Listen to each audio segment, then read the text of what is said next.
Saviez-vous que la meilleure hurdleuse de l'histoire de l'athlétisme féminin, celle qui détient 3 fois le record du monde du 400 mètres haies, a un jour accepté de sortir totalement de sa zone de confort, s'est alignée sur un 100 mètres haies face à des spécialistes purs et a terminé 5e, dominée du début à la fin par une athlète jamaïcaine que presque personne n'attendait à ce niveau?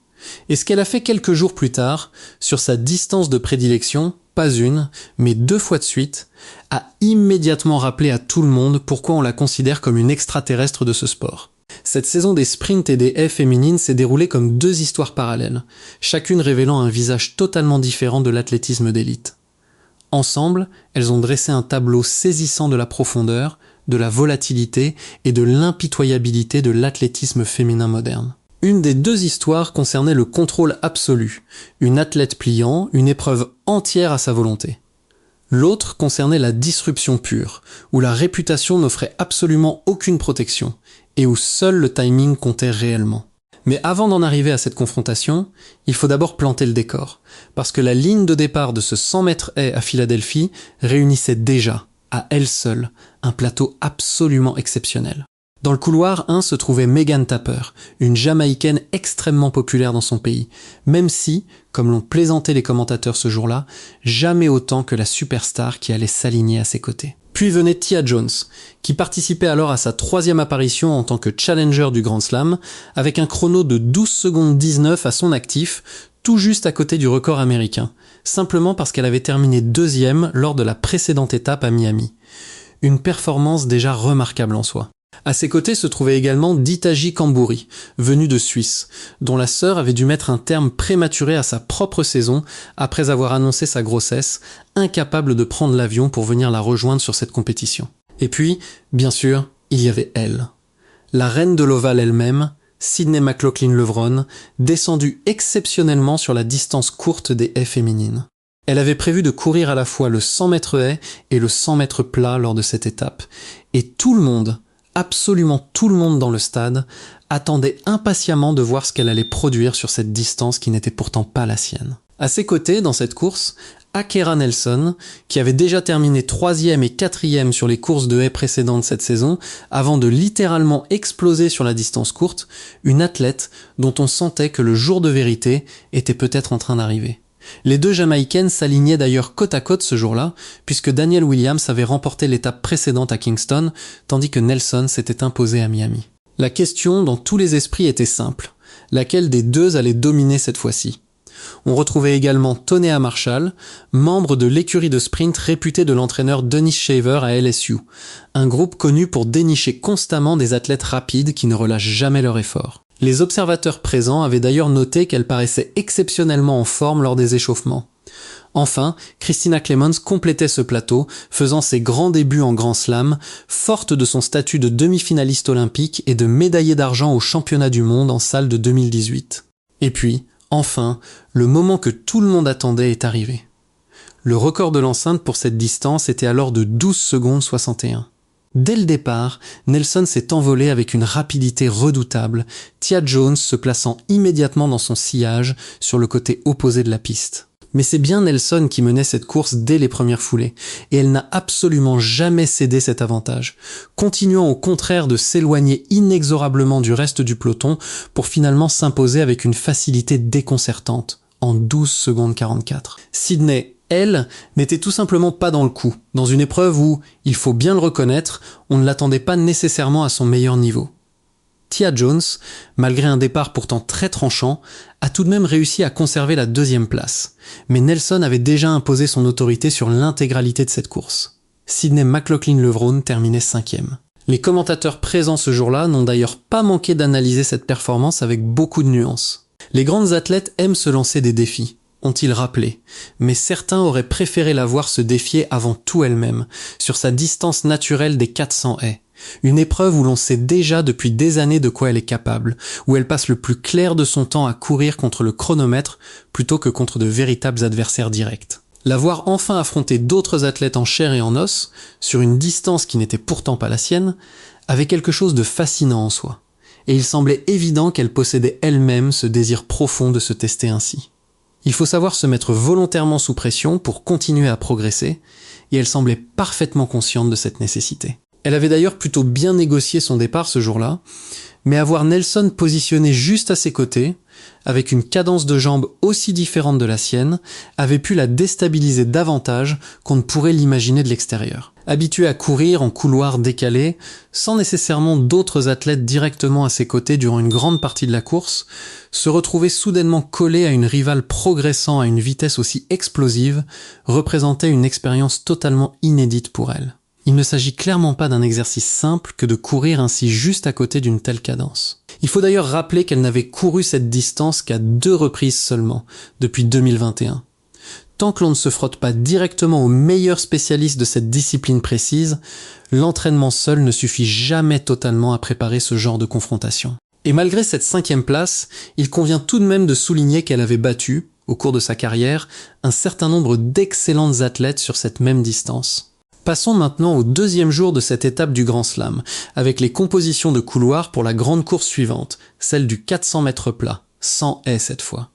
Après avoir couru en couloir 1 lors de la première course, Hannah Hall bénéficiait cette fois d'un immense avantage de départ, positionnée tout à l'extérieur, en couloir 8. Les observateurs appréciaient particulièrement ce placement pour elle, estimant qu'il lui permettrait de véritablement déployer ses grandes foulées et de révéler tout son potentiel sur cette distance. À ses côtés se trouvait Andronette Knight, de Jamaïque, qui avait terminé 2e derrière Sydney lors du 400 haies et qui possédait une solide expérience des relais 4x400 pour son pays, la rendant particulièrement à l'aise sur cette distance individuelle également. On retrouvait aussi Shamir Little, passé tout près de la sélection olympique individuelle mais médaillé d'or en relais, certains estimant d'ailleurs que sa tentative de double qualification, à la fois sur 400 mètres plats et sur 400 haies, avait pu lui coûter sa place individuelle au jeu. Et bien sûr, au centre de toute cette attention, Sydney McLaughlin-Levron elle-même, considérée par beaucoup comme l'une des plus grandes athlètes évoluant actuellement sur piste, triple détentrice du record du monde du 400 mètres haies, mais nourrissant également l'ambition sincère d'accomplir de grandes choses sur le 400 mètres plat. Cette course représentait ainsi pour elle l'opportunité idéale d'acquérir précisément le type d'expérience nécessaire pour exceller pleinement sur cette distance. Il faut d'ailleurs rappeler qu'elle demeure, à ce jour, la 2e américaine la plus rapide de tous les temps sur 400 mètres plats, juste derrière Sanya Richards-Ross. En couloir 2 se trouvait Sarah Carly, 2 fois olympienne pour l'Australie, 5e sur les haies lors de la première course de cette série. Et pour compléter ce plateau, Cassandra Tate, désormais âgée de 34 ans, un véritable pilier du 400 haies depuis de très nombreuses années, disposant certes d'un couloir de départ particulièrement difficile ce jour-là, mais compensant largement par une expérience de course absolument considérable. Le départ de cette course s'annonçait redoutable pour tout le monde, un virage serré à négocier d'une traite, sans la moindre haie pour ralentir le rythme. Une seule question flottant dans l'air, 50 secondes environ, qui allait livrer les 50 meilleures secondes de sa journée. La course s'est élancée sans encombre. Sydney McLaughlin-Levron est montée rapidement sur Shamir Little, déjà positionnée à l'extérieur du peloton, alors que se dessinait potentiellement une véritable bataille pour la 2e place derrière elle. Hannah Hall, de son côté, avait également démarré très rapidement dans la ligne arrière du virage. Shamir Little continuait pendant ce temps de progresser sur Andronette Knight, s'impliquant véritablement à fond dans cette course. Sydney disposait ainsi d'un véritable point de repère pour calibrer son propre effort, poursuivant Little et se laissant peut-être porter par son rythme durant ses 200 premiers mètres, la brise soufflant légèrement le long de la ligne arrière, tandis que le décalage des couloirs commençait progressivement à se refermer. Hannah Hall, toujours à l'extérieur, en couloir 8, se retrouvait alors juste aux côtés de Sydney McLaughlin.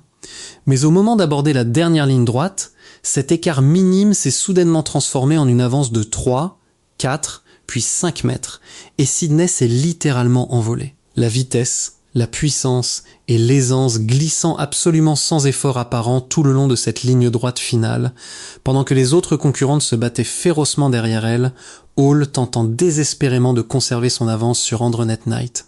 Le résultat final, 49 secondes et 69 centièmes pour Sydney, avec Hannah Hall décrochant la 2e place. L'écart entre elles était d'ailleurs particulièrement resserré, contrairement à celui observé lors du 400 haies, où Andronette Knight avait concédé près de 3,5 mètres à Sydney. Ici, L'écart entre Hall et Knight pour la deuxième place ne représentait finalement que 12 centièmes de seconde, offrant la deuxième place à la Jamaïcaine au prix d'une lutte acharnée jusqu'à la ligne. Les commentateurs ont d'ailleurs unanimement salué cette performance.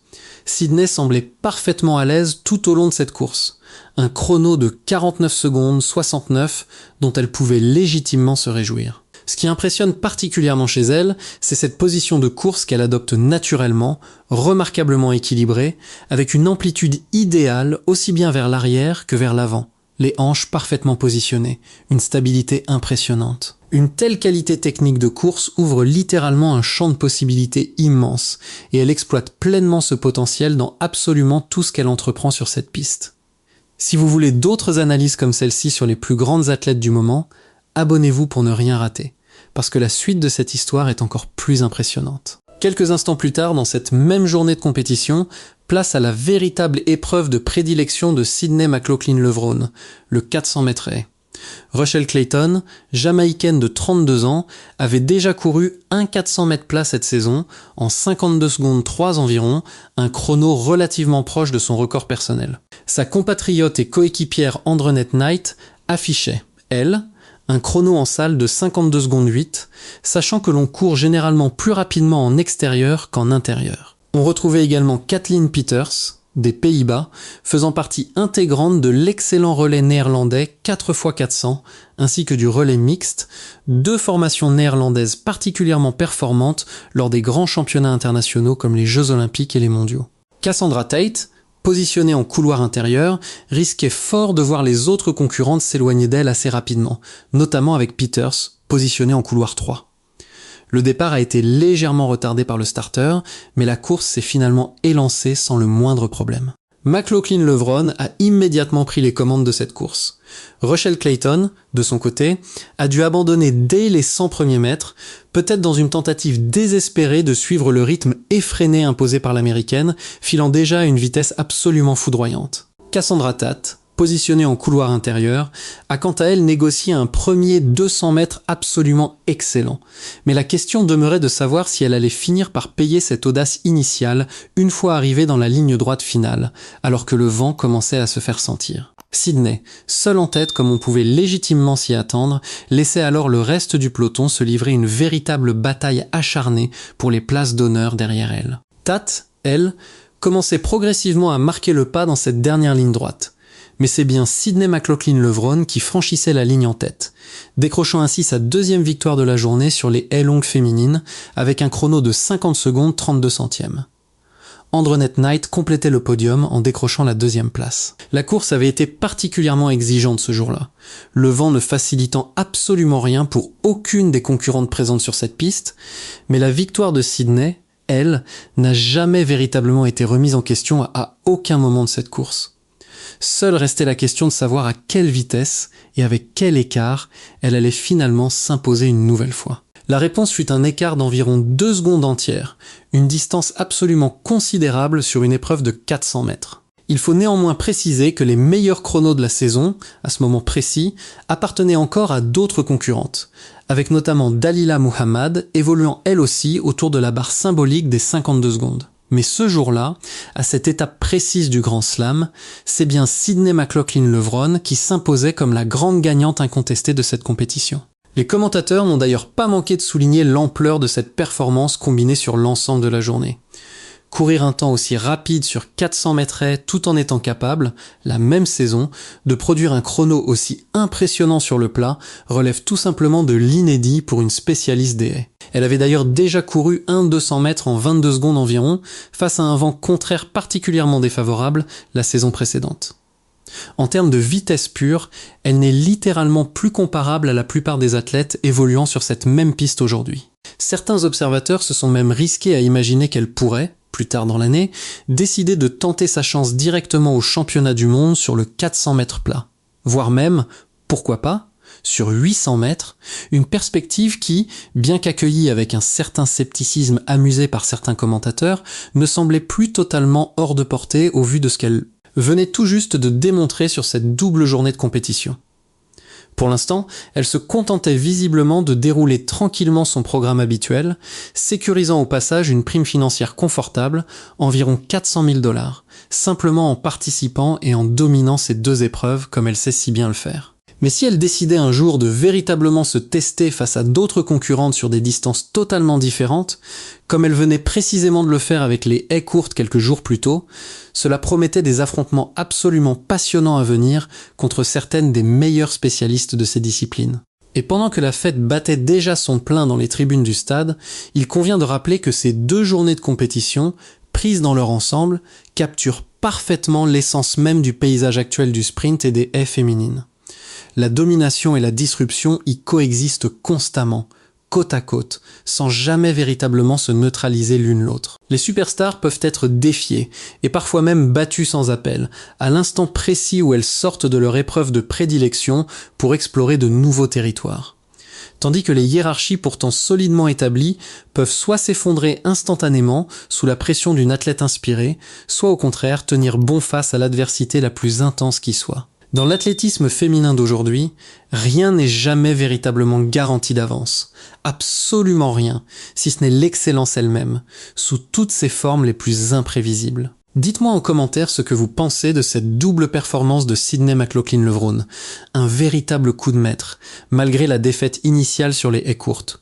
Ou simplement la confirmation qu'elle appartient définitivement à une catégorie totalement à part dans ce sport.